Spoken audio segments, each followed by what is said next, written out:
తెలంగాణ రాష్ట్రంలో కనీసం ఇక్కడ ఉన్నోళ్ళు మీ ఫోన్లలో మీరు మాట్లాడుకునే స్వేచ్ఛ అయితే వచ్చింది కదనే. గతంలో ఎప్పుడైనా మీరు ధైర్యంగా ఎవరితోనైనా మీ ఫోన్లలో మీరు మాట్లాడుకుర్రా? కుటుంబ సభ్యులతోనైనా మీరు స్వేచ్ఛగా ఫోన్లలో మాట్లాడుకునే పరిస్థితి ఉండే నా 10 సంవత్సరాలలో?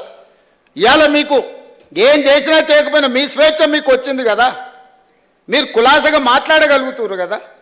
మీకు స్వేచ్ఛ ఇచ్చినాం, మీకు సంక్షేమం ఇచ్చినాం, అభివృద్ధి కార్యక్రమాలు చేపట్టినాం. ఈరోజు ఐటీఐలు 1956లో మొదలు పెడితే ఈనాడు సిలబస్ మారిపోయింది, అవసరాలు మారిపోయినాయంటే వాటిని ఏటీసీలుగా మార్చి అడ్వాన్స్డ్ టెక్నాలజీ సెంటర్స్గా మార్చి 100 ఇన్స్టిట్యూట్లను 100 నియోజకవర్గాలలో ప్రారంభించాలని 2400 కోట్లతో అభివృద్ధి పథకం వైపు నడిపిస్తలేమా?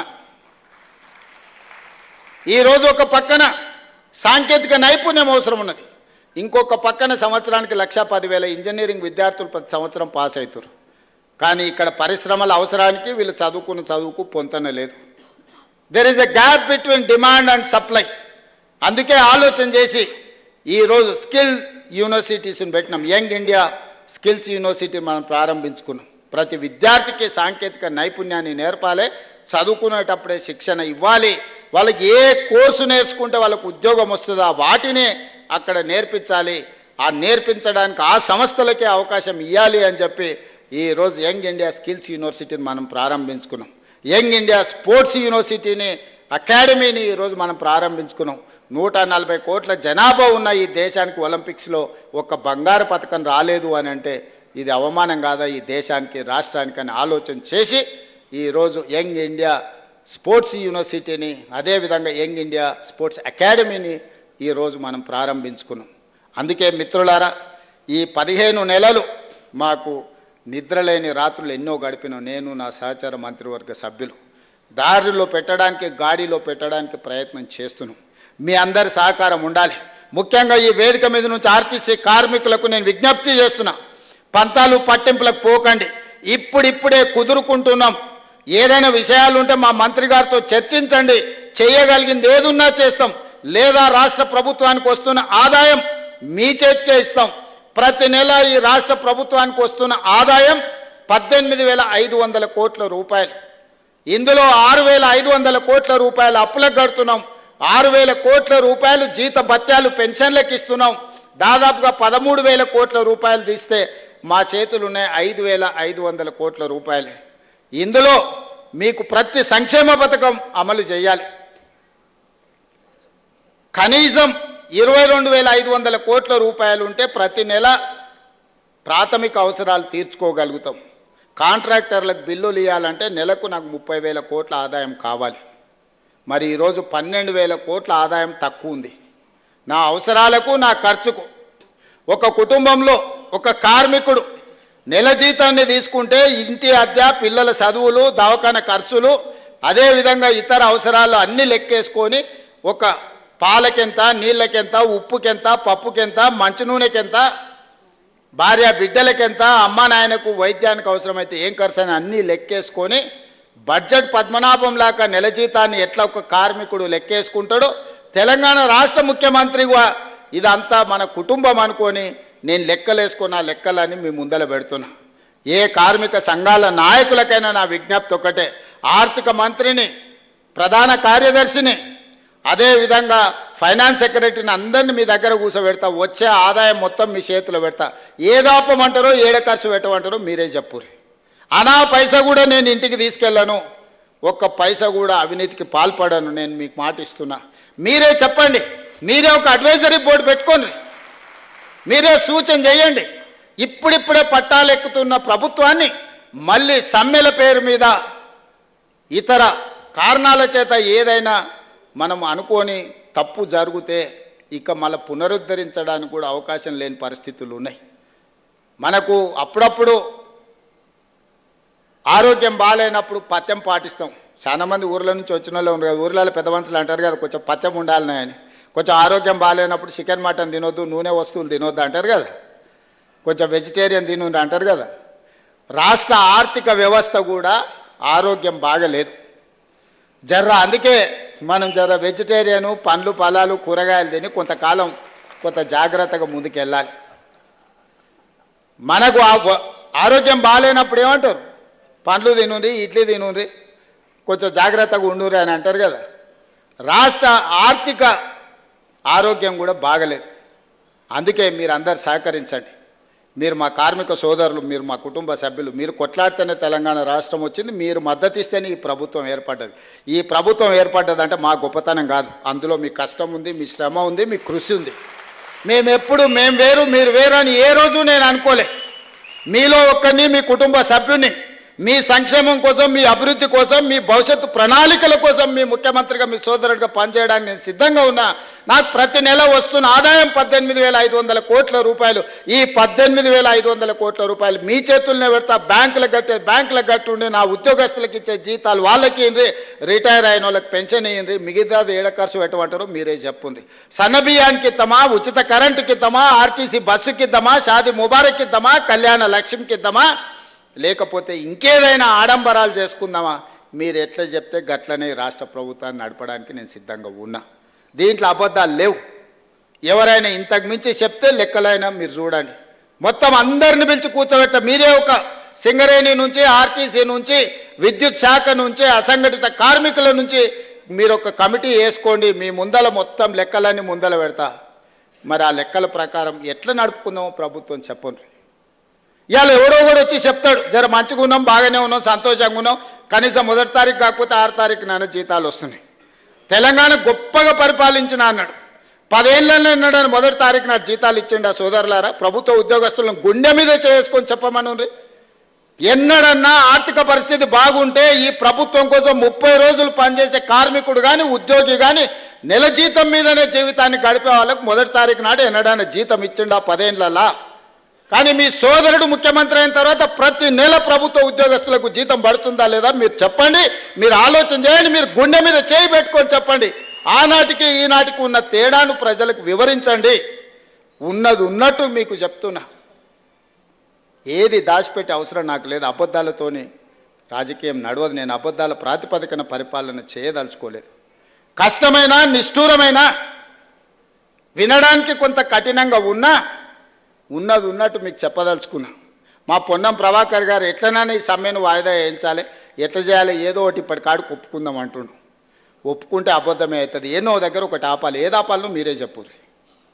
ఏది లేదు. నాకు ప్రతి నెల కనీస అవసరాలు తీరాలంటే 22,500 కోట్లు కావాలి. ఇప్పుడు నాకు వస్తున్నది 18,500 కోట్లే. ఇంకొక 7,500 కోట్లు ఉంటే ఆయన 50,000 కోట్ల రూపాయలు కాంట్రాక్టర్లకు పెండింగ్ పెట్టిపోయి నాకు ఇవ్వాలి. మరి నా దగ్గర ఉన్నది ఇదే. అసలుకే నాకు తుట్టి ఉన్నది. మళ్ళీ తుట్టిలో భాగంగా మూలిగే నక్క మీద తాటికాయ వచ్చి పడ్డది అన్నట్టు మీరు సమ్మె పోటు ఏమన్నా ఇచ్చిందంటే ఇది రాష్ట్రానికి నష్టం సోదరులారా.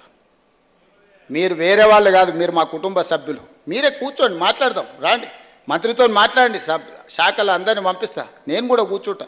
వాళ్ళతో మాట్లాడినాక నా దగ్గర రండి. ఎట్లా చేద్దామో చెప్పుర్రి. నాది నాకు ఈయన ఎవరు ఎక్కడైనా ఓని అనే విధానం కాకుండా అందరికీ ఎట్లా చేద్దామో చెప్పుర్రి. వెసులుబాటు కల్పించండి. వెసులుబాటు ఎట్లా చేద్దామో చెప్పుండ్రి. మేము ఏది కూడా నేను దాచిపెట్టాను. ఓ సంవత్సరం అయితే కొంచెం కుదురుకుంటాం. మొదటి 6 నెలలు పార్లమెంట్ ఎలక్షనే, తర్వాత ఆర్థిక సంక్షోభమే, ఆ తర్వాత ఇప్పుడే కొంచెంగా పట్టాలు ఎక్కుతున్నది. ఇప్పుడు మళ్ళా ఏదైనా అవతల కడుపు మంటతోని, అసూయతోనో, విషం నింపుకొని, ఆలోచనలతోని కొన్ని తప్పుడు మాటలు, తప్పుడు ఆలోచనలు చెప్పి అట్లెందుకు చేయరు, ఇట్లెందుకు చేయరు, ఇప్పుడు చేయాలి కదా, అప్పుడు చేయాలి కదా, 10 ఏళ్ళు చేయలేనోడంట వచ్చి మనకు చెప్తున్నాడు. నేను వరంగల్ ఆయన చెప్పుడు చూడాలిగా. ఆయన బాధ, దుఃఖం, ఆవేదన, అధికారం కోల్పోయిన రాని ఎట్లున్నదో చూసిరు కదా.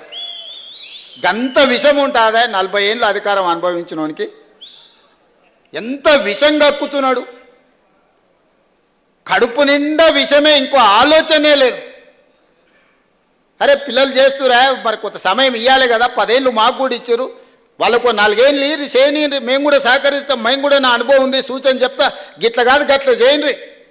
మీకు అనుభవం ఒకవేళ వయసు ఉడుకు రక్తం ఉంటే గట్ల కాదు, అనుభవంతో మేము చెప్తున్నాను. ఒక్క మాట నన్ను చెప్పినా ఈడు ఉన్నోళ్ళు చెప్పరు. మీరు అందరు ఇనుంటారు కదా ఆయన ఏం చెప్తాడు. తిట్టుడు శాపనార్థాలు తప్ప, పిల్లి శాపనార్థాలు పెడితే ఉట్టి దిగి కింద పడతా. అది ఉట్టి మీద పాలుంటే పిల్లికి అందవు. ఇక పిల్లి కింద కూర్చొని ఒకటే పైకి తలెత్తి శాపనార్ తలెత్తి నా ఉట్టి దిగిపడా ఆ కుండ వలిగిపోను, ఇది ఇట్లా జరగని అది అట్లా జరగనని. పిల్లి శాపనార్ తలకు ఉట్టి దిగిపడుతుందా? లేకపోతే సిద్ధశెట్టి కింద కూర్చొని ఎవడన్నా మంత్రాలు చదివితే సితకాయలు రాలుతాయా? ఆయన కథ గట్లనే ఉంది. ఇట్లాంటి మంత్రాలతోటి ఇట్లాంటి శాపనార్థాలతోని తెలంగాణ ప్రజలు విఘ్నులు. చంద్రశేఖరరావు గారు, మీరు చేసిన మోసం, మీరు చేసిన దగ, మీరు చేసిన దోపిడి ఇంకా కండ్ల ముందల కనిపిస్తూనే ఉంది. నువ్వు కనిపించినావంటే ఆ గాయం పచ్చిగై మళ్ళీ ప్రజలకు గుర్తొస్తుంది. నువ్వు దాచుకున్నావు, గదే పని చేయి, బయటికి రాకుండా కొంతకాలానికన్నా జనాలు నువ్వు చేసిన పాపాలను మర్చిపోతారు. నువ్వు మళ్ళీ కనిపించినావంటే అన్నీ గుర్తుపడతారు. మేం చెప్తానే ఉన్నాం, అవుల పోరలు ఆ పోరలు ఏందే అట్లిడ్చినావు ఊరి మీద కానీ చెప్పలే అసెంబ్లీలో. ఆయన గదే అన్నాడు ఆడ వేదిక మీద, ఈ పోరగాళ్ళని పిల్లల్ని పంపిస్తేనే వాళ్ళు చెప్పలేకపోతారని. వాళ్ళ పిల్లలు అవల మాటలు మాట్లాడుతున్నారని నేను ఎప్పుడో చెప్పిన. అక్కడికి వచ్చే చదువు నేర్పు. దళితుని ముఖ్యమంత్రిని చేస్తాను మోసం చేస్తూ కనీసం ఆ దళితుని ప్రతిపక్ష నాయకుడినన్నా చెయ్యి. కనీసము అప్పుడు చేసిన మోపాలు కొన్నన్నా గడుక్కో. అంతే తప్ప ఆయన మాటలల్లా మళ్ళీ ముసుగు తోడుకొని రావాలనే ప్రయత్నం చేస్తుండు. కపట నాటక సూత్రధారి అని వెనకటికి చెప్పారు కదా, కపట నాటక సూత్రధారి మళ్ళీ బయలుదేరిండు. ప్రజలు అప్రమత్తంగా ఉండండి.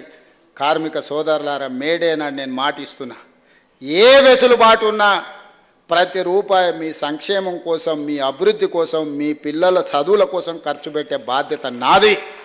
నమ్మండి నన్ను, 20 ఏళ్ళు మీకు అండగా నిలబడతా. నమ్ముకున్నోళ్లను కాపాడుకునే బాధ్యత మా ప్రభుత్వం చేస్తుంది. కులగణన చేస్తామన్నాం, చేసినాం. ఎస్సీ వర్గీకరణ చేస్తా అన్నాం, చేసినాం. ఉద్యోగాలు ఇస్తా అన్నాం, ఇచ్చినాం. సన్న బియ్యం ఇచ్చినాం. ఇవాళ ఆడబిడ్డలకు బస్సు ఉచితంగా ఇచ్చినాం. చెయ్యగలిగింది ప్రతిదీ చేస్తున్నాం. ఏదైనా సమస్య ఉంటే మీకే చెప్పుకుంటాం. మీరే మా పెద్దలు, మేము ఒకరి దగ్గరికి వెళ్ళి చెప్పుకునే అవసరం నాకేముందా? మీరందరు కలిస్తే, మీరందరూ మా అండగా నిలబడితే ఆ కుర్చీలో కూర్చున్నా.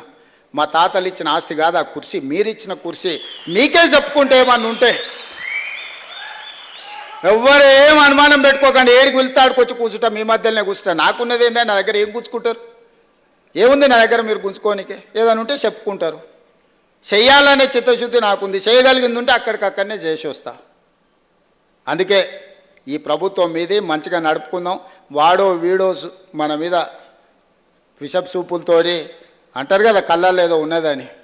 అట్లాంటి కళ్ళల్లో పెట్టుకొని కొంతమంది మన ప్రభుత్వాన్ని దెబ్బతీయాలను, మన ప్రతిష్టను ఇవాళ భంగం కలిగించాలని చూస్తారు.